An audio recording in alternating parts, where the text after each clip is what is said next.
В Гагарском Приморском парке ведутся работы по его благоустройству.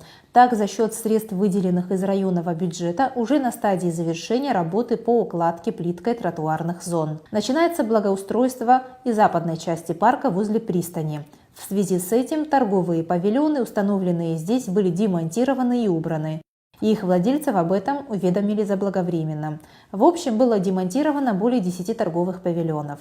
В западной части парка в районе пристани будут проходить работы по благоустройству. В связи с этим был произведен демонтаж торговых лотков, которые уже пришли в негодность, имели не сопоставимый вид с парковским ансамблем. Администрация вместе с УВД по Гагарскому району провели работу по демонтажу данных павильонов. Территория будет благоустраиваться, разработан уже план благоустройства.